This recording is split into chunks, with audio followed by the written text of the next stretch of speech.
Buenas noches, muchachos. Hoy día vamos a tratar un tema que es muy importante, es sobre shock, lo- las- los tipos de shock, y nos vamos a enfocar un poquito a lo que es shock cardiogénico.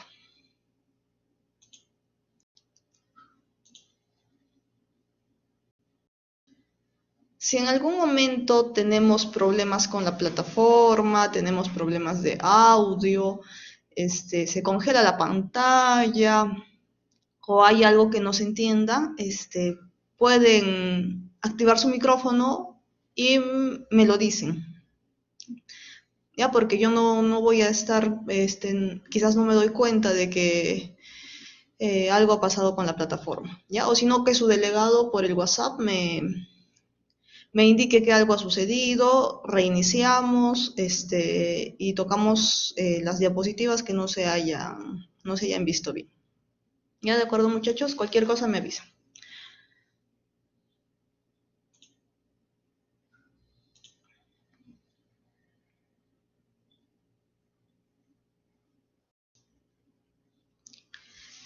Entonces, el shock cardiogénico es una entidad que tiene gran mortalidad. El 80% del shock cardiogénico va a ser secundario a enfermedad coronaria. Es una entidad muy grave que debe ser manejada en una unidad de cuidados intensivos cardiológicos. Va a tener algún tipo de diferencia con los otros tipos de shock en el manejo, que lo vamos a ver a continuación. Empezamos la clase con este caso clínico. Nos dicen, con esta pregunta, ¿cuál de los siguientes fármacos administraría a un paciente que acude a urgencias por presentar desde hace 3 semanas antes de su ingreso un cuadro de disnea llamativamente progresiva? En los últimos días se ha hecho de reposo y que presenta en la radiografía de tórax signos evidentes de hipertensión pulmonar postcapilar y cardiomegalia. La presión arterial se encuentra entre 80,50 y en los gases arteriales se encuentra la presión de oxígeno en 55 y la presión de CO2 en 26. Entonces tenemos un paciente que está cursando, con todos los datos que me indican ahí, está cursando con un shock cardiogénico. Es un paciente que está en estado de shock. La presión arterial está baja, tenemos que la presión de oxígeno está baja, la presión de CO2 también está baja, que debe ser compensatorio que este paciente debe estar taquipneico. Muy parecido al caso clínico que hemos revisado, ¿no? De hipertensión arterial. A diferencia, la única diferencia que habría sería la presión, ¿no? Que en este caso el paciente está en shock. ¿No? Entonces, al parecer es un paciente que está en shock cardiogénico y nos dan diferentes medicamentos que podríamos iniciarle al paciente. Entonces, cloruro mórfico le podríamos poner a este paciente. El cloruro mórfico es un medicamento que nos va a ayudar como vasodilatador. Disminuye las resistencias vasculares pulmonares. Es un medicamento que lo vamos a usar en edema agudo de pulmón. Los diuréticos nos bajan también la presión capilar pulmonar. Es un medicamento que también vamos a usar en edema agudo de pulmón. Los betabloqueantes. Betabloqueantes, que es un medicamento que usamos mucho en cardiología. Estoy segura que lo han visto en sus clases de infarto, lo han visto en sus clases de insuficiencia cardíaca, hemos visto en la clase de hipertensión que se usan estos medicamentos, pero por su efecto beta bloqueante es que están prohibidos de usarse en pacientes en shock. No se puede usar un beta bloqueante cuando un paciente está en shock cardiogénico, porque la respuesta fisiológica del shock es que aumente la frecuencia cardíaca, y el beta bloqueante lo que va a hacer es disminuir esta frecuencia cardíaca, que no ayudaría como mecanismo compensador. Además que te baja la presión arterial, ¿no? Por eso lo usamos como antihipertensivo. La nitroglicerina intravenosa es un medicamento que también hemos visto en nuestro caso clínico de hipertensión arterial, ¿no? La nitroglicerina es para bajar la presión, para disminuir la presión capilar pulmonar. Y en este caso todavía no la podríamos usar porque la presión arterial de nuestro paciente está disminuida. En otro contexto, o sea, parte del tratamiento de edema agudo de pulmón es nitroglicerina, pero primero tendríamos que compensar su presión arterial con algún tipo de inotrópico. Y los YECAS, obviamente, también como nos disminuyen la presión arterial, no vamos a poder colocar. Entonces, ¿cuál sería nuestra respuesta para esta pregunta? Nuestra opción sería el cloruro mórfico. El cloruro mórfico hace que disminuyan las presiones capilares, pero no disminuye significativamente la presión arterial como los otros medicamentos.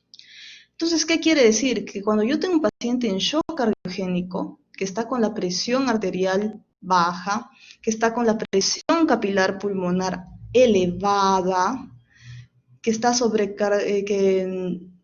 que podría estar sobrecargado de volumen, lo que yo debo evitar son medicamentos que le bajen la presión arterial, ¿no? Y solo los voy a usar si es que tengo una PAM adecuada.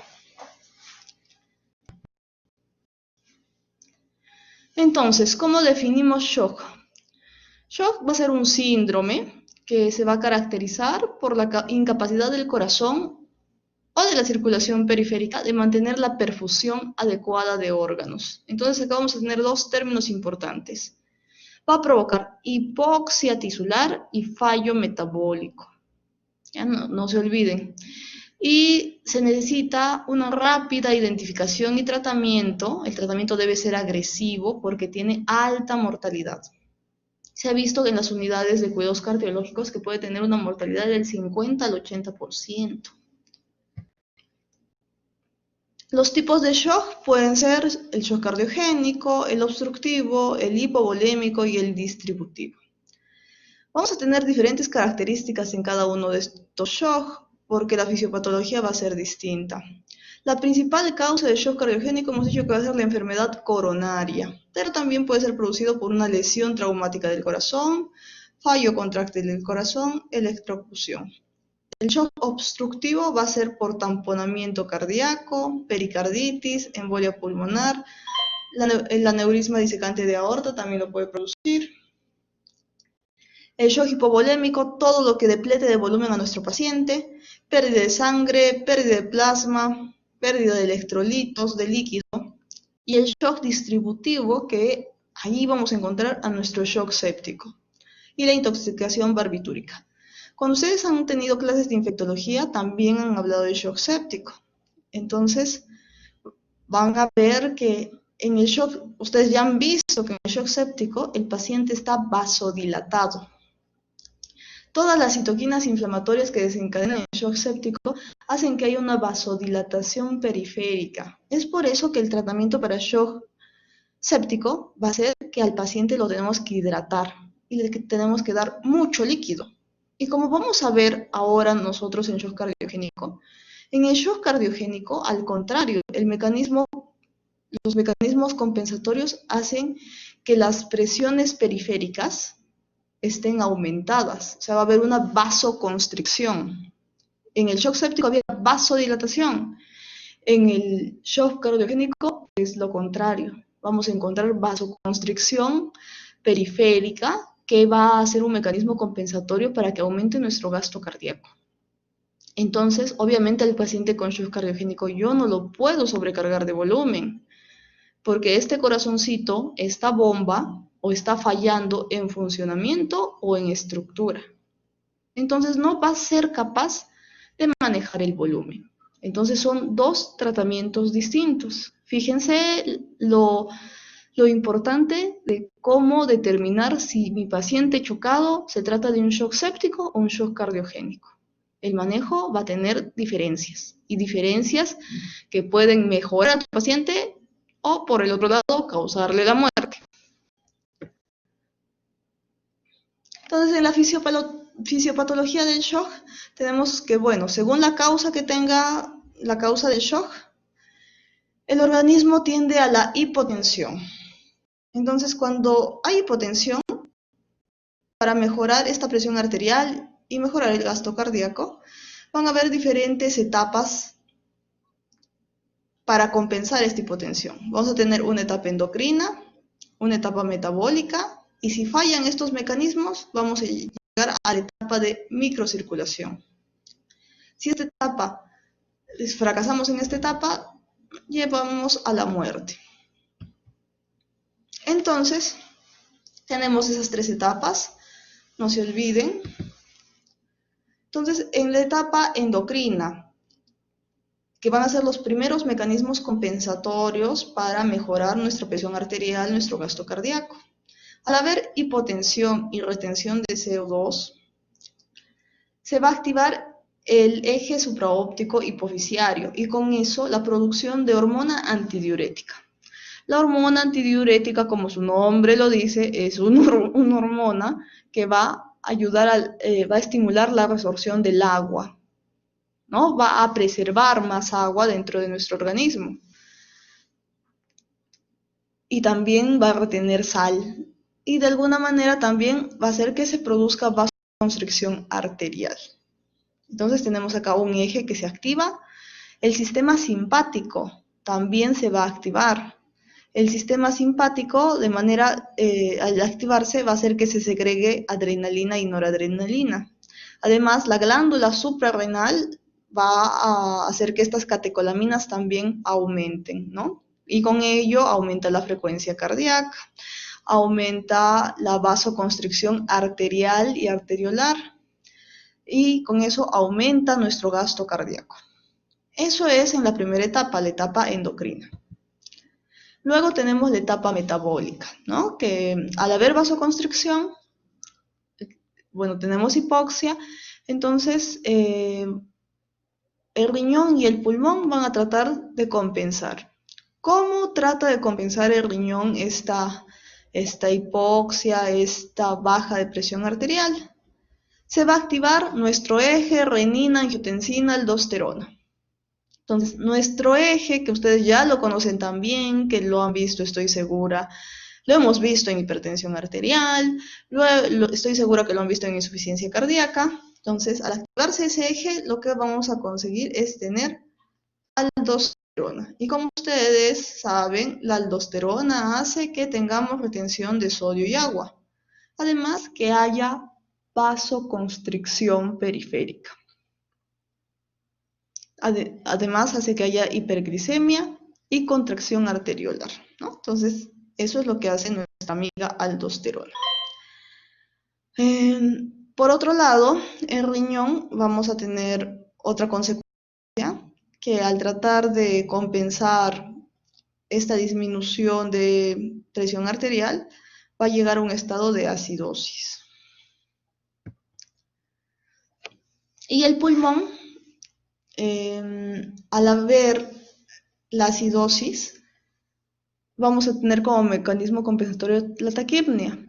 Al aumentar la frecuencia respiratoria se barre más CO2, por eso disminuye las cantidades de CO2. De esta manera, tratando de compensar la acidosis que tiene el paciente, ¿no? Y va a haber aumento de la resistencia vascular pulmonar, que es lo que estamos hablando, la presión capilar en cuña, y genera eso una hipertensión alveolar. A eso vamos a llamar pulmón en shock con edema alveolar. Y la última etapa, que es la etapa de microcirculación, que, bueno, va a estar fijada por la hipoxia y la acidosis. La acidosis nos va a llevar a un periodo de vasodilatación. La vasodilatación hace que haya extravasación del líquido al intersticio y el paciente puede tener edema tisular. Igualmente, esta vasodilatación hace que haya histaminas, mediadores citoquímicos, rotura de lisosomas, que lleva a la muerte, y además la extravasación, en la vasodilatación arteriolar, vamos a tener también que nuestros elementos formes de sangre, eritrocitos, plaquetas, fibrinógeno, factores de coagulación, estén alterados, llevándonos a una coagulación intravascular diseminada, que lleva a la trombosis capilar, a la microhemorragia, trastornos de la coagulación y muerte. Entonces, cuando hablamos nosotros de shock, esto nos va a llevar a falla multiorgánica, por todos estos mecanismos compensatorios que hemos estado hablando. Entonces, tenemos que hablar de volumen, de presión venosa central y resistencias periféricas en los diferentes tipos de shock. Entonces, la presión venosa central va a ser un parámetro que nos ayuda a identificar cómo están las presiones de las cavidades derechas, que indirectamente nos pueden decir cómo se encuentra nuestra presión capilar pulmonar. Lo ideal sería medir la presión capilar pulmonar, solo que en algunas unidades de cuidados intensivos no se puede llegar a determinar eso, porque se necesita un catéter especial que se llama un catéter Swan-Ganz. Ese catéter llega hasta el alveol, hasta el capilar pulmonar. Entonces, la PVC es un parámetro que nos ayuda. En el caso clínico de hipertensión, la segunda radiografía tenía un catéter venoso central, ¿no? Con mi grupo de estudiantes hemos hablado mucho sobre la presión venosa central, cómo se mide, cuántos son normalmente, la podemos medir en centímetros de agua o milímetros de mercurio. Su valor va a ser de 8 a 12 milímetros de mercurio. Entonces, en shock cardiogénico hemos dicho que vamos a tener una presión capilar pulmonar elevada. Entonces, la PVC también vamos a encontrar elevada. Los pacientes en shock cardiogénico no son pacientes que les falte volumen, van a ser euvolémicos. Y por los mecanismos que hemos mencionado, van a tener las resistencias periféricas aumentadas, ¿no? En el shock hipovolémico, como vemos, el volumen está disminuido, la presión venosa central también disminuido. Y en el shock distributivo que hablábamos, que era nuestro shock séptico, el volumen puede estar igual o disminuido, la presión venosa central puede estar igual o disminuido, pero las resistencias periféricas van a estar muy disminuidas, ¿ya? Entonces acuérdense, esta diferencia es importante. En shock cardiogénico vamos a definirlo como un cuadro clínico, hemodinámico, humoral, resultante de una falla en el corazón, ¿no? Puede ser falla en la estructura o en el funcionamiento del corazón. Va a incluir entonces un bajo gasto cardíaco y la evidencia de hipoxia tisular en presencia de un adecuado volumen intravascular, ¿no? El paciente va a ser euvolémico, pero no hay una adecuada perfusión tisular. Vamos a tener signos clínicos y parámetros hemodinámicos, al igual que ustedes han visto en shock séptico. Entonces, signos clínicos: hipotensión arterial, hipoperfusión periférica, piel fría, el compromiso del sensorio, ¿no? Estado mental alterado, y disminución del ritmo de diuresis, menor a 0,5 cc kilo hora. Ese parámetro es importante para determinar cómo está yendo nuestro paciente. Y esto, en parámetros hemodinámicos, serían los siguientes. Vamos a definir shock cardiogénico cuando la presión arterial sistólica se encuentre menor a 90 milímetros de mercurio durante 30 minutos, o sea, tiene que ser sostenido, ¿no? O la presión arterial media debe ser menos de 30 milímetros de mercurio de sus cifras habituales. La presión capilar pulmonar mayor a 18 milímetros de mercurio y el índice cardíaco menor de 2.2 litros por minuto. Ahora, me dirán, doctora, ¿qué es índice cardíaco? El índice cardíaco es un término que hemos acuñado para el gasto cardíaco. ¿Por qué? El gasto cardíaco normalmente debe ser aproximadamente de 4 a 5 litros por minuto. ¿no? Pero eso va a depender, ¿no? No es lo mismo el gasto cardíaco de una persona que pese 50 kilos, que mida 1,55 m, al gasto cardíaco de una persona que mida 1,80 m y que pese 80 kilos. Obviamente que el de menor peso va a tener un gasto cardíaco menor, puede ser 3,5 litros, y eso no quiere decir que el paciente esté mal. Es por eso que se hace este índice cardíaco. El índice cardíaco va a ser el gasto cardíaco entre la superficie corporal. Entonces, usando este índice, vamos a usar este parámetro. Si el índice cardíaco es menos de 2,2 litros por metro cuadrado, estamos hablando de shock cardiogénico. Ahora, causas de shock cardiogénico, hemos dicho el 80% de causas va a ser por causa coronaria, ¿no? Pero eso quiere decir que tenemos otras causas.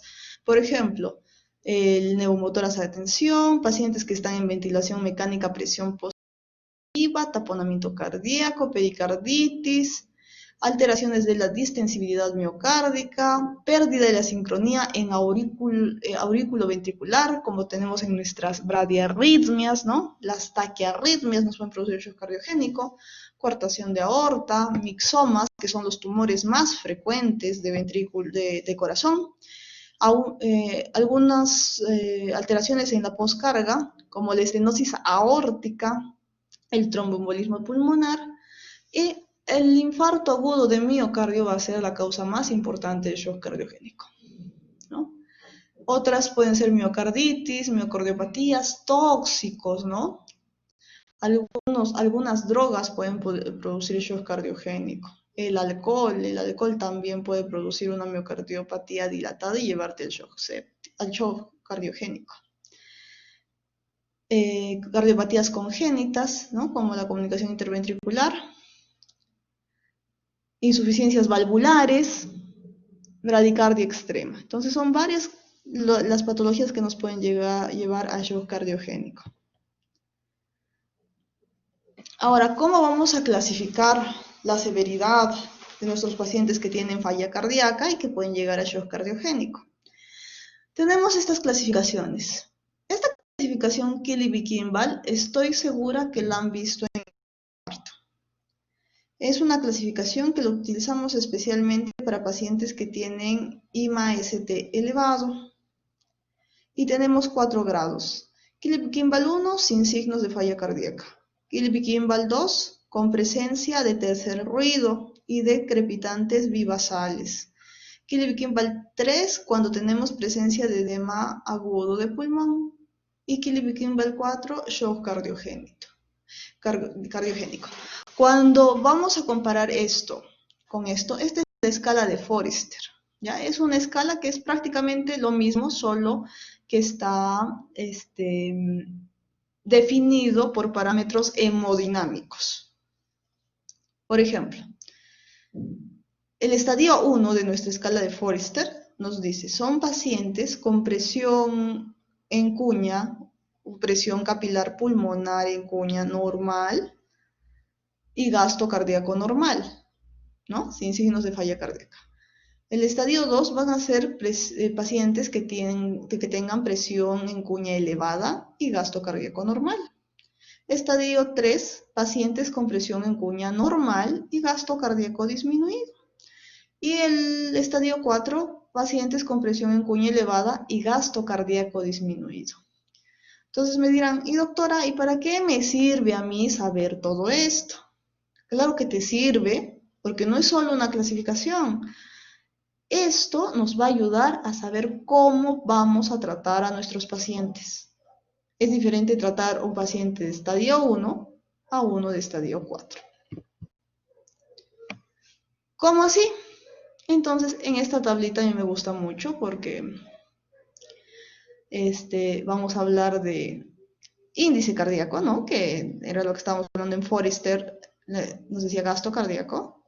Acá vamos a hablar de índice cardíaco y presión capilar pulmonar, o sea, nuestra presión en cuña.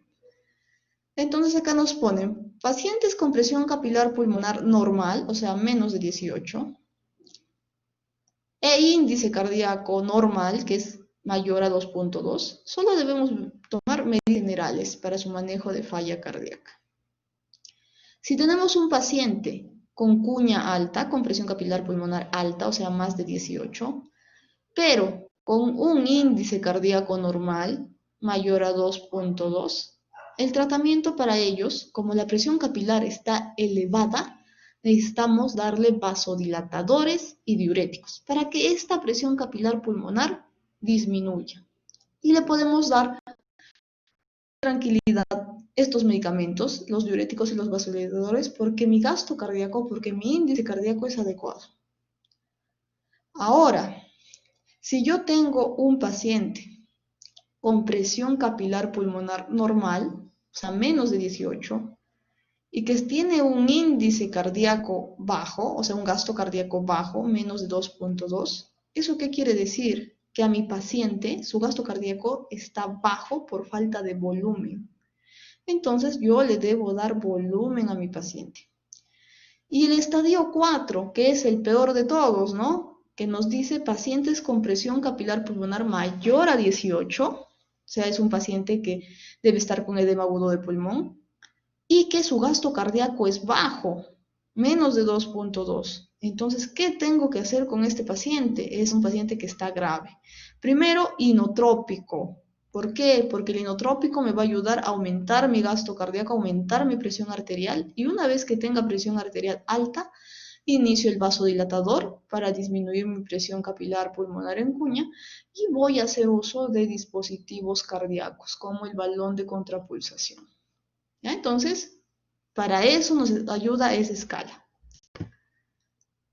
Es lo mismo que ustedes han visto en su clase de falla cardíaca, de insuficiencia cardíaca. La clasificación que tenemos de nuestros pacientes, ¿no? El paciente caliente seco, el paciente caliente húmedo, el paciente frío seco y el peor de todos, nuestro paciente frío húmedo. Entonces, es lo mismo que hemos visto en el cuadro anterior, ¿no? En el paciente caliente seco va a ser el paciente que está bien perfundido, o sea que tiene un índice cardíaco mayor a 2.2, y seco, o sea que su presión capilar pulmonar está normal, menos de 18. Hay medidas generales. Si el paciente tiene buena perfusión, buen gasto cardíaco, pero el capilar pulmonar está elevado, por eso le vamos a decir que el paciente está congestionado y que el paciente está húmedo, entonces aquí debo darle al paciente vasodilatadores y diuréticos. Si mi paciente, por otro lado, se encuentra con un gasto cardíaco disminuido, con un capilar pulmonar normal o disminuido, ese paciente es el paciente frío seco. Entonces, ¿qué le voy a tener que dar a este paciente? Volumen. Le tengo que dar líquido para que mejore su gasto cardíaco. Y mi paciente frío húmedo, que es el peor, entonces primero tengo que darle inotrópicos para mejorar su presión arterial, luego voy con los vasodilatadores, ¿no? Entonces, por eso nos ayuda. Es el algoritmo que estoy segura que ustedes también lo han visto en la clase de insuficiencia cardíaca, que nos dice que cuando evaluamos nosotros a nuestro paciente la parte hemodinámica, primero ver si hay congestión. Si hay congestión, entonces si el paciente está congestionado, si hay palpitantes o edema agudo de pulmón, va a ser nuestro paciente húmedo. Y luego evaluamos la perfusión periférica, ¿no? Que el gasto cardíaco, una manera indirecta de evaluarlo es con el llene capilar. El llene capilar tiene que ser menor de 2 segundos, ¿no? Entonces, si tiene una perfusión adecuada, entonces va a ser nuestro paciente húmedo caliente. ¿Qué hemos dicho que tenemos que darle a ese paciente húmedo caliente? Tenemos que darle vasodilatadores y diuréticos, ¿no? Si el paciente está congestionado, o sea, está húmedo y no hay buena perfusión periférica, o sea, no hay buen llenado capilar, entonces nuestro paciente húmedo frío, ¿qué debemos hacer? Mejorar la presión arterial con un inotrópico, darle un vasopresor y luego los diuréticos y los vasodilatadores. ¿Ya? Por otro lado, si es un paciente seco, o sea, un paciente que no está congestionado, vemos la perfusión. Si su perfusión está adecuada, entonces continuamos con su tratamiento oral. Pero si la perfusión no es buena, va a ser nuestro paciente frío seco. Entonces está hipoperfundido, está hipovolémico, necesitamos darle carga de volumen. Entonces este algoritmo es bien bonito. Este es el catéter que les comentaba, que es el catéter Swan-Ganz, que es un catéter que nos va a permitir medir la presión capilar pulmonar en cuña, que se usa en las unidades de cuidados intensivos cardiovasculares para el mejor manejo de los pacientes que tienen shock cardiogénico. Entonces es un catéter, como ustedes ven, largo, que tiene varias conexiones, ¿no? Es un catéter que lo vamos a meter por vía yugular, o sea, se puede hacer por vía yugular o vía subclavia, para que llegue a la vena cava superior, de ahí a la aurícula derecha, al ventrículo derecho, a la arteria pulmonar y llega hasta las arteriolas y se infla un globito. Ese globito donde se infla va a ser nuestra presión cuña. Y este catéter se conecta al monitor del paciente y ahí podemos medirlo en milímetros de mercurio. Entonces no se olviden, nuestro punto de corte va a ser 18 milímetros de mercurio. Ahora, estamos hablando tanto de manejo hemodinámico del paciente. Ustedes saben que el gasto cardíaco está regido por esta forma. El gasto cardíaco va a ser igual a volumen sistólico por frecuencia cardíaca. Entonces, yo lo que voy a tratar de conseguir en el manejo de shock cardiogénico es conseguir que mi paciente tenga buen gasto cardíaco. Entonces, ¿cómo puedo sacar mi gasto cardíaco? Pues puedo usar esta fórmula, ¿no? Que vamos a sacar muestras de sangre para medir la saturación venosa y la saturación arterial de nuestro paciente. Entonces, podemos sacarle un AGA y podemos sacarle una muestra del Swan-Ganz o del catéter venoso central y utilizamos esta fórmula para determinar el gasto cardíaco, ¿no? Una vez que tengamos el gasto cardíaco, podemos sacar nuestro índice cardíaco, que hemos dicho que es el gasto Doctora, cardíaco sobre el área de su... disculpe, no ¿Perdón? se ven las diapositivas. Sí, dígame. Ah, ya, a ver.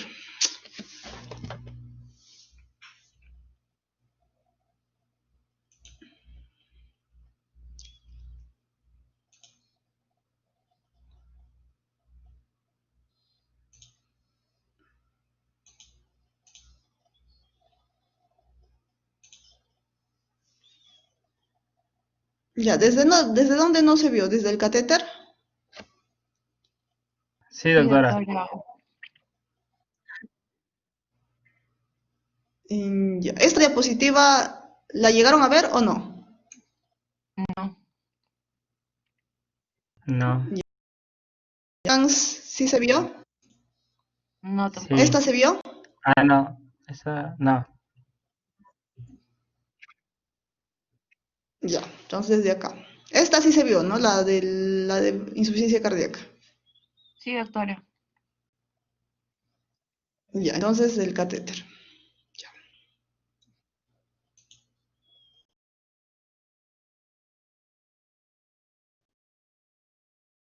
Ayuda a medir presión capilar pulmonar. Entramos por vía venosa, o sea, con una aguja se punza una de las venas, la vena yugular o la vena subclavia, y se introduce este catéter que va por vena cava superior, aurícula derecha, ventrículo derecho, arteria pulmonar, y llega hasta una de las arterias pulmonares más pequeñas, y se infla ahí un globito, ¿ya? Como ven acá en la punta, tiene un globo, y se infla con esta jeringa. Entonces, al inflarlo, se va a encuñar este catéter y vamos a poder medir nuestra presión capilar en cuña. Esa presión la vamos a medir porque este catéter lo vamos a conectar con el monitor del paciente y nos va a dar la medición en milímetros de mercurio. No se olviden, el punto de corte va a ser 18 milímetros de mercurio. Pacientes con shock cardiogénico tienen el capilar pulmonar por encima de 18 milímetros de mercurio. Ahora, ustedes saben que el gasto cardíaco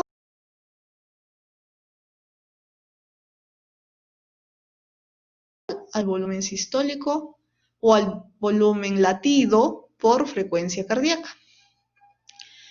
En nuestras unidades de cuidados cardiovasculares tenemos esta fórmula para sacar el gasto cardíaco. ¿Qué hacemos? Tenemos que medir la saturación de oxígeno en sangre arterial y sangre venosa de nuestro paciente. Entonces le sacamos un AGA, vemos cuánto está la saturación en el AGA y le sacamos una muestra venosa del catéter Swan-Ganz o del catéter venoso central.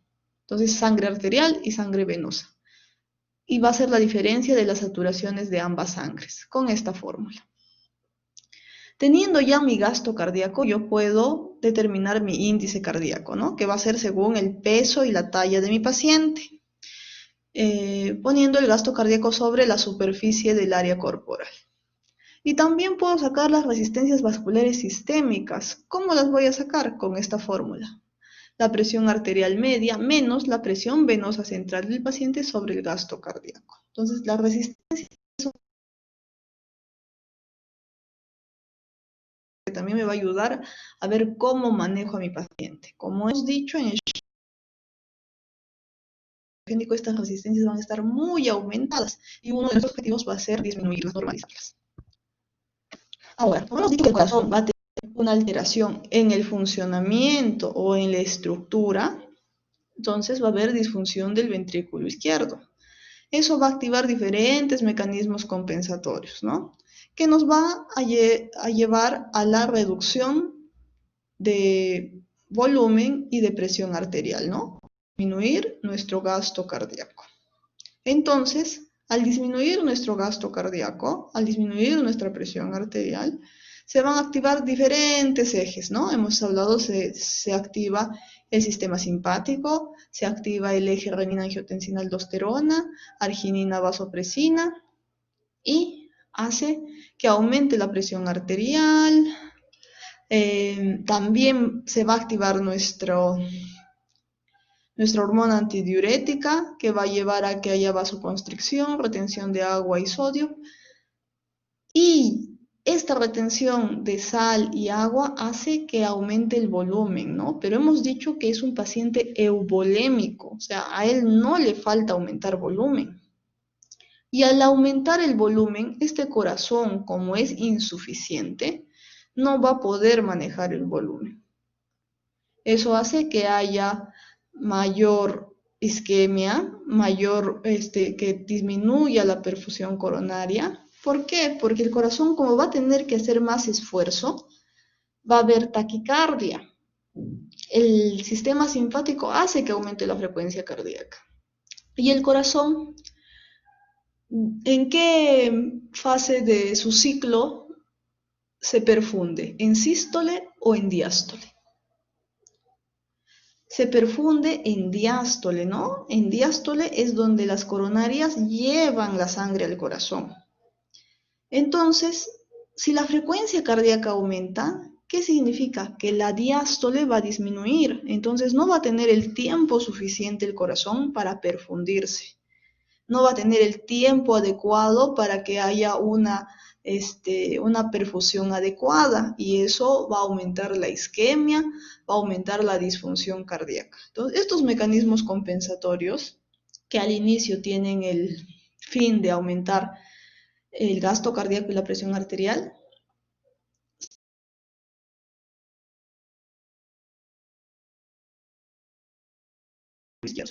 y si no se controlan estos mecanismos compensatorios,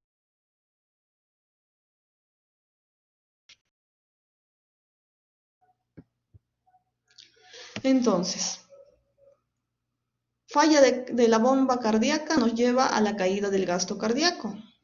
El gasto cardíaco disminuido hace que haya hipotensión, oliguria, disminución de presión de llenado del ventrículo izquierdo, se acentúa, va a haber hipoperfusión arterial Doctora, coronaria, lo que he explicado, y disfunción de nuevo.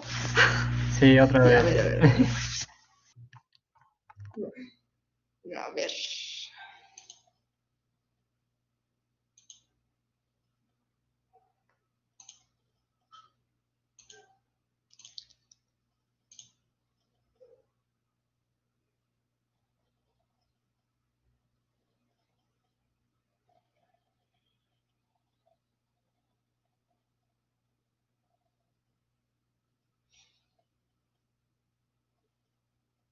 Ya.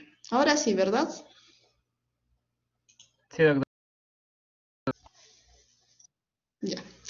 Entonces, resumiendo, tenemos falla de la bomba cardíaca que lleva a la caída del gasto cardíaco, nos va a producir hipotensión, oliguria, disminución de presión de llenado ventrículo izquierdo, se acentúa la hipoperfusión coronaria, ¿no? Porque al haber taquicardia, este corazoncito no va a poder irrigarse bien, ¿no? Y va a haber más disfunción miocárdica. La disfunción miocárdica, al no poder manejar los volúmenes, hace que retrógradamente eh, la presión del ventrículo izquierdo y de la aurícula izquierda, como van a estar aumentadas, retrógradamente, como sabemos, las venas pulmonares llegan a la aurícula izquierda, ¿no? Entonces, el capilar pulmonar va a estar aumentado, va a aumentar las presiones del capilar pulmonar porque va a estar aumentadas las presiones del ventrículo izquierdo de aurícula izquierda.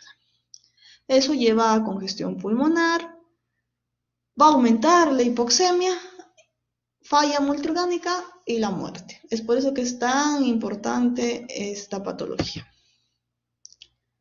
Otros términos que quería mostrarles era aturdimiento miocárdico, que va a corresponder a masa miocárdica viable, pero no funcional, que a veces podemos encontrar después de un infarto.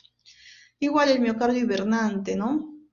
Que va a ser miocardio disfuncionante, que va a estar en reposo porque hubo disminución del flujo coronario, ¿no? Es un mecanismo compensatorio para que el miocardio para que el miocardio disminuya su consumo de oxígeno.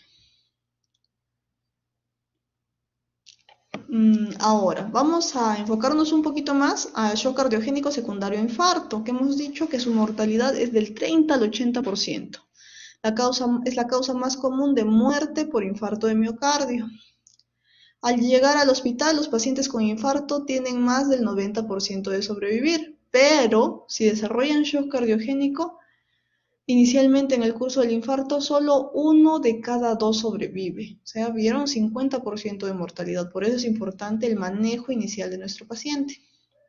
Todo progreso logrado en el tratamiento de infarto de miocardio está relacionado a la perfusión posible del vaso infartado, ¿no? Entonces, cuando vamos a hacer shock cardiogénico secundario a infarto, vamos a hablar de reperfusión. Es importante reperfundir a este paciente.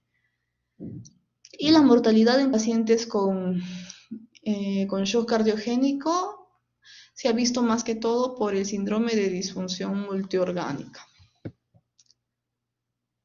Entonces, la revascularización es algo que ustedes ya han tocado en sus clases de infarto.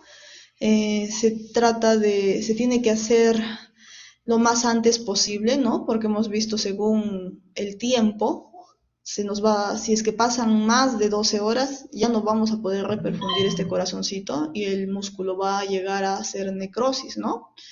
Entonces, por eso es importante revascularizar lo antes posible. Se estabiliza el paciente hemodinámicamente, podemos usar inotrópicos, podemos usar, por ejemplo, dobutamina, noradrenalina. La ventilación mecánica en estos pacientes es importante. La reposición de volumen cuando hay infarto de ventrículo derecho, ¿no? Es importante ver, el manejo de infarto de ventrículo derecho también es un poquito, tiene otro tipo de manejo, ¿no? Porque ahí tenemos que darle al paciente volumen. Y siempre lo más temprano posible. Entonces, la reperfusión, lo indicado es angioplastía primaria. La angioplastía se hace en centros que tienen cateterismo cardíaco. Lamentablemente en Tacna no tenemos laboratorio de hemodinamia. Entonces, por lo menos en salud, a todos los pacientes que cursen con un infarto, si es que vienen prontamente al hospital, entonces podemos trasladarlos a Arequipa o a Lima para que sean tributarios de la angioplastía, ¿no? La angioplastía consiste en introducir catéteres a las arterias coronarias con un balón que dilata y se colocan estos tubitos que son stent, son como rojitas. Entonces esta mallita se insufla y hace que el vaso tenga el flujo normal, ¿no? Y la placa de colesterol, el trombo que se formó, aperturan el vaso, ¿no? Entonces, ese es el tratamiento de elección. Y debe ser realizado, de preferencia, en las primeras 6 horas de infarto. Por eso es importante el tiempo.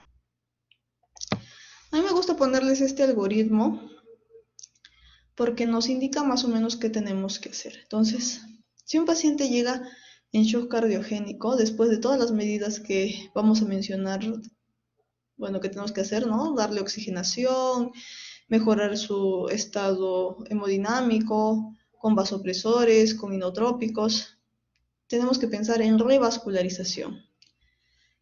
Como ustedes han visto en sus clases de infarto, tenemos que darle, antes de revascularizar, tenemos que darle tratamiento médico, ¿no? A nuestro paciente le vamos a dar carga de aspirina, si es que es posible, bueno, tenemos que darle la otra carga del otro antiagregante, que puede ser clopidogrel. En otros centros se usa ticagrelol, prasugrel, ¿no?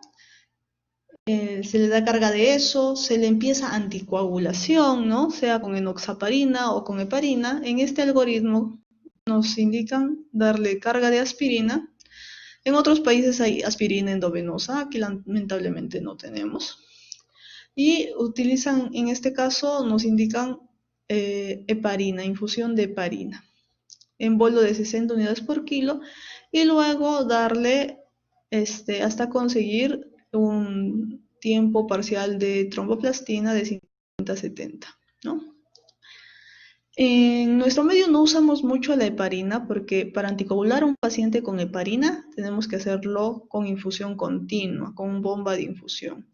Y el TPT, el tiempo parcial de tromboplastina, tendríamos que dosarlo cada 4 horas en nuestro paciente, ¿no? Entonces, es un poco más monitorizado y la evidencia ha dicho que enoxaparina es igual de buena que heparina en infusión. La diferencia es que la enoxaparina es más cómoda de administrar. Se utiliza vía subcutánea cada 12 horas y tenemos la seguridad de que nuestro paciente está anticoagulado plenamente. En cambio, con heparina siempre tenemos que evaluar este parámetro porque es variable según cómo esté la presión, cómo esté nuestro paciente, ¿ya? Una vez que se le ha iniciado el tratamiento médico, tenemos que evaluar si estamos en un lugar que tenga la posibilidad, que tenga laboratorio de hemodinamia para hacer el cateterismo cardíaco, en un tiempo que no sea mayor a 90 minutos. Entonces, si la respuesta es sí, tengo laboratorio para hacer coronariografía, entonces lo llevo al laboratorio de hemodinamia. Si la lesión es factible de intervencionismo, entonces aquí le aumentan la otra doble antiagregación, se le da inhibidor de GP2B3A, se usa en otros países. Aquí solo tendrían, a veces, en alguna temporada en Perú se ha tenido tirofiban, pero ahora solo está indicado cuando hay trombosis de stent, entonces no lo estamos usando. Y se implanta el stent, ¿no?, en el vaso. Es en el caso de si tuviéramos un laboratorio de hemodinamia cerca. En el caso de nosotros, no tenemos laboratorio de hemodinamia. Entonces tenemos que ver el tiempo del paciente. ¿El inicio de síntomas ha sido menor a 3 horas? Nuestra respuesta es sí, ¿no? Si es sí la respuesta, tenemos que ver si se trata de un infarto ST elevado o un ST no elevado. Si es ST elevado, entonces este paciente se va a beneficiar mucho de fibrinolisis, que ustedes ya habrán visto en su clase de infarto, que lo podemos hacer con Actilice, streptokinasa, tenemos esos agentes, ¿no? Que la eficacia de una trombolisis es muy parecida a la de una angioplastia, ¿no? No sería nuestra primera opción, pero en ciudades donde no hay laboratorio de hemodinamia como la nuestra, entonces está indicado, ¿no? Porque no podemos esperar a que el paciente sea trasladado, que pasen muchas horas, o si no, este miocardio va a morir y va a quedar necrótico. Entonces vamos a la fibrinolisis, ¿no? Y luego tenemos que ver, después de la fibrinolisis, si es que hay la posibilidad para ser trasladado a algún laboratorio, a un hospital que tenga laboratorio de hemodinamia. Entonces va al laboratorio de hemodinamia, que puede ser 24 horas después, y se reperfunde. Entonces, ese es el mecanismo de reperfusión, ¿no? En cambio, si es que no fuera un ST elevado, es un paciente que tiene 3 horas de evolución, ya he empezado el tratamiento médico, es un IMA-ST no elevado, o sea, no lo voy a trombolizar, pero el paciente está inestable. Entonces nos indican que lo que deberíamos hacer es colocarle un balón de contrapulsación y con ese balón lo transportamos a algún hospital que tenga cateterismo cardíaco, ¿no? Entonces, eso ustedes estoy segura que lo han tocado en sus clases de IMA. Entonces, después de que ya hemos revascularizado a nuestro paciente, vamos a tener que manejar su hemodinamia, ¿no? Para conseguir una buena presión arterial y una buena perfusión orgánica. Entonces, para eso vamos a necesitar monitorizar invasivamente a nuestro paciente. Los parámetros a conseguir es que deba tener una presión arterial media entre 65 y 75, un índice cardíaco mayor a 2.5 litros por minuto sobre metro cuadrado, las resistencias vasculares sistémicas de 80.000 dinas, la saturación venosa de oxígeno más de 65%, ¿no? Hemos dicho esta saturación venosa la conseguimos sacando una muestra venosa del catéter venoso central o del catéter Swan-Ganz, y en el AGA nos va a salir la saturación venosa, tiene que ser más de 65. Y este índice poder cardíaco es similar a nuestro índice cardíaco. Ahora, ¿qué vasopresores y qué inotrópico vamos a usar con nuestro paciente? Esto también es importante que ustedes sepan. La noradrenalina es el vasopresor de elección en los pacientes que tienen shock cardiogénico. Ya se ha visto que noradrenalina tiene menor mortalidad que los otros inotrópicos, ¿no? Antes se usaba mucho la dopamina como primera opción, pero se ha visto que la dopamina tiene mayor mortalidad y se asocia más a arritmias. Es por eso que dopamina ya no la estamos usando como primera opción. Nuestra primera opción en manejo de shock va a ser noradrenalina. ¿Qué inotrópico? Nuestro mejor inotrópico va a ser dobutamina en esa dosis. La dobutamina va a hacer que nuestro corazón mejore su contractibilidad y tiene relación dosis-efecto, ¿no? Hasta 10 microgramos kilo minuto podemos usar. Luego, nos indican que si nosotros tenemos shock cardiogénico refractario al uso de catecolaminas, o sea, si no mejora nuestro gasto cardíaco, a pesar de estar usando noradrenalina y dobutamina, podemos usar esta droga que se llama levosimendan. El levosimendan va a ser un sensibilizador de calcio, ¿ya? Y ayuda mucho en los pacientes porque su acción va a ser sostenida. Es un inotrópico que dura en sangre 14 días. En cambio, la dobutamina es instantánea. Entonces se ha visto que este medicamento nos ayuda también en shock cardiogénico refractario a las catecolaminas. Entonces, hemos dicho, ¿no? Vamos a tener que conseguir una presión arterial media entre 65 y 75. No, si no lo consigo, es decir, si mi presión arterial media sigue baja, menos de 65, eso quiere decir que debo incrementar mi noradrenalina o mi dobutamina, ¿no? Debo aumentar mis catecolaminas. Si la presión arterial está más de 75, la presión media, entonces o puedo reducir mis catecolaminas o puedo usar nitratos, ¿no? Puedo vasodilatadores para mejorar esta PAM. Ya conseguí que mi PAM esté entre 65 y 75. Voy a ir a evaluar mis resistencias vasculares sistémicas. ¿Ya? Mis resistencias vasculares sistémicas tienen que estar entre 800 y 1000 dinas. Si mis presiones están altas, mi resistencia vascular periférica está alta, o sea, más de 1000 dinas, eso quiere decir que debo reducir noradrenalina y debo darle a mi paciente más vasodilatador. En cambio, si las resistencias están normales, continuamos con la medicación y midiendo el gasto cardíaco. Ahora, mido mi índice cardíaco. Si mi índice cardíaco está en más de 2.5 litros por minuto, eso quiere decir que he conseguido una medicación adecuada, no debo cambiar la medicación. Pero si no consigo todavía un índice cardíaco adecuado, puedo añadirle el levosimendan.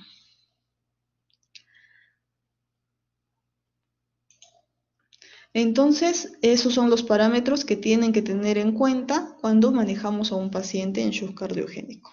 El manejo es así minucioso, es dinámico. Lo que yo vea en esta hora no quiere decir que va a ser igual a las 2 horas en el siguiente turno, por eso tiene que estar en una unidad de cuidados intensivos cardiológicos. Ahora, sobre el dispositivo que hablábamos, del balón de contrapulsación.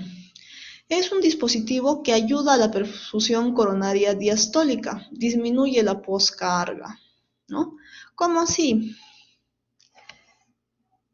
Este es un esquema de cómo es el balón de contrapulsación. Entonces, fíjense, miren, se implanta por vía femoral. Se llega este catéter hasta esta altura, por debajo de la subclavia izquierda, y va a ser un baloncito que se infla en diástole. Entonces, al inflarse en diástole, ¿qué hace? Que aumente la presión circulatoria en aorta y por ende en las arterias coronarias. Y hemos dicho que el corazón se perfunde en diástole, ¿no? Entonces aumenta la perfusión coronaria y hace que el corazón descanse. Entonces es un dispositivo que ayuda al manejo del shock cardiogénico y se usa como puente antes del intervencionismo coronario. Antes se decía, balón de contrapulsación tiene nivel de evidencia 1, o sea que estaba indicado para shock cardiogénico siempre. Ahora ha bajado su nivel de evidencia, se ha visto en 2. Es lo mismo. Ahora, como son pacientes críticos, tenemos que iniciarles ventilación mecánica. Entonces, la ventilación mecánica debe ser con parámetros protectores. Damos esta presión pulmonar, presión de pico menos de 30. Tiene que estar el paciente en analgesia, con sedación. Y el destete tiene que seguir un protocolo según la estabilidad hemodinámica y con ausencia de isquemia miocárdica. Los niveles de glucosa igual tenemos que evaluar en nuestro paciente con shock cardiogénico. Debemos conseguir que las glucosas estén por debajo de 150. Si nuestro paciente cursa con hemoglobinas menos de 7 o hematocritos menos de 25, debemos transfundirlo, es importante eso. Y es importante la profilaxis para evitar que nuestro paciente haga trombos, ¿ya? Por eso hablamos de la heparina profiláctica. Entonces, resumiendo ya para terminar la clase, ¿qué es lo nuevo que se ha visto en el manejo del shock cardiogénico? Que el control de la presión no es suficiente para el tratamiento hemodinámico, ¿no? Tenemos que usar la revascularización y monitorizar el gasto cardíaco, siempre va a ser obligatorio.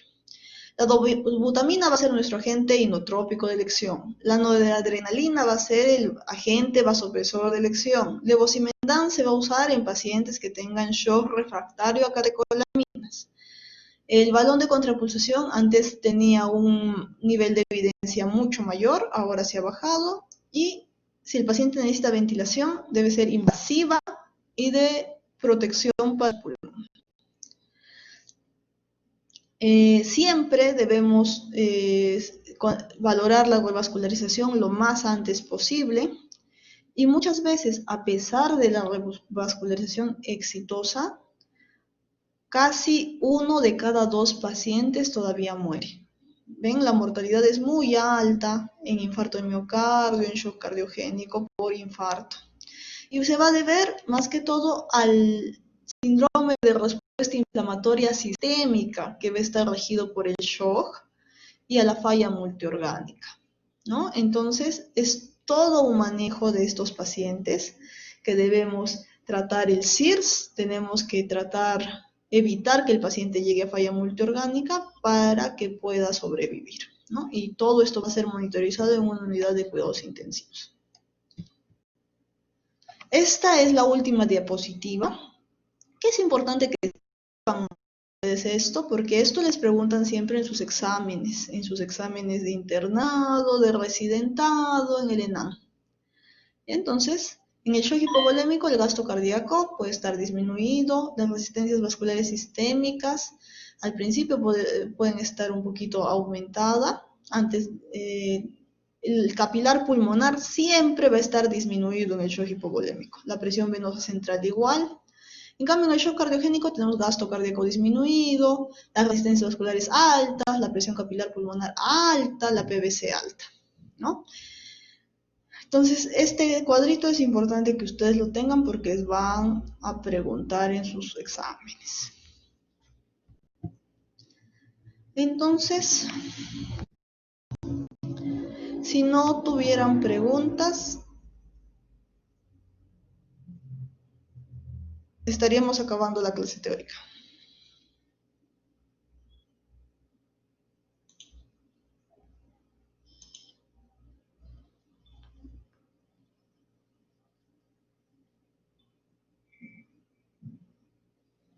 Ya, entonces chicos, esta ha sido la clase teórica de shock. Nuestras próximas teóricas, ya el delegado está programado para el día 16 y vamos a tocar lo que es enfermedad de pericardio. Ya, si no tienen preguntas, eso sería todo.